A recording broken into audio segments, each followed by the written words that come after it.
Day 11 is here, and it's one of my favorite things, quilt backs. I love a good quilt back. I love a solid quilt back. I love a piece quilt back. I love a minky quilt back. I love a fluffy minky quilt back.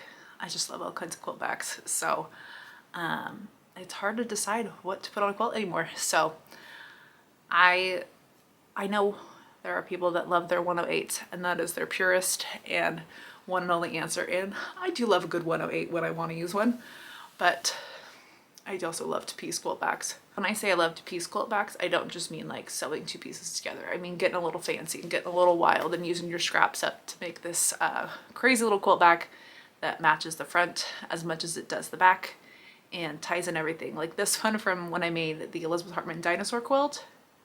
It's one of my favorite scrappy quilt backs I've done. With that, I've done a couple pieced quilt backs since then.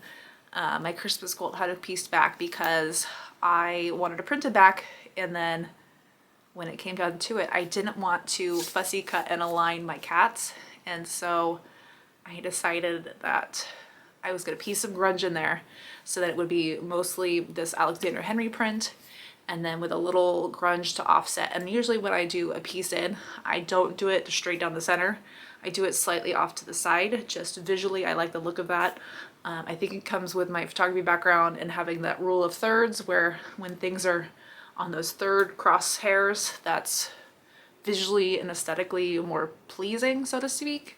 And then you're not just centered. And then if it's not perfectly centered, no one's gonna know because it's aesthetically, intentionally off center. So that's my little tip about quilt backs and piecing them. And I've got a couple different quilt backs to show you right now, just because I grabbed one of everything that I had, so then you can see some of my different ones I've done. So let's work our way through. So here is our hexagon kitties. They're still hanging out in here. And so with that, I had this one. I do like more of a visual printed back when I am doing a quilt back. Konas are great, and I love them for the 3-yard quilts, but I do like having a fun quilt back, and I do like my quilt backs to be coordinated. Some people will go way out there and just, they had some fabric that, and go, it's just the back. My quilt is red and green on the front, and I have this blue and purple backing.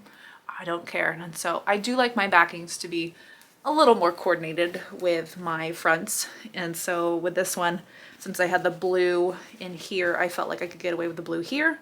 And because I had that blue, I felt like I could get away with the blue on the binding and kind of tie it all together. So that is just a solid, regular 44 wide fabric. I didn't have to piece this one because it was a small little quilt. So there's that one. Let's see what I've got next. Okay, so this is my Cats and Racks quilt.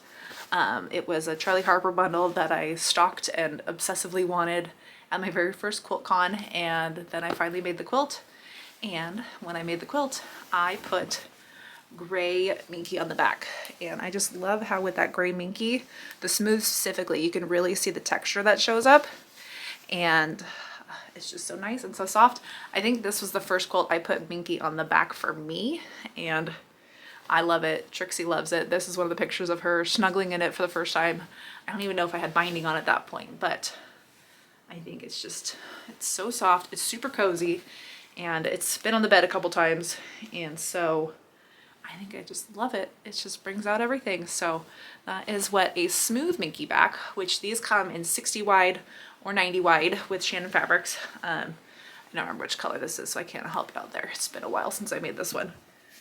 So there is Cats and Rack. Oh, and the pattern on this one is Parallel Path. I will try and link these patterns in the description below if I remember them. Here's one that is a pieced back. This is my Fussy cut sampler that I did. It's in 2018, and I know that because I have a block that tells me, here it is. So Emily's Catosaurus quilt, Teen Fussy Cat. 2018 was when I made this. And so this was one of my first pieced backs. And so what I did is I liked this dot and it wasn't big enough. And so I did a block down here, and it's kind of off center, maybe. Yeah, it is. So it's in row 3. And so it alternates cat fabric, dinosaur fabric, cat fabric, dinosaur fabric.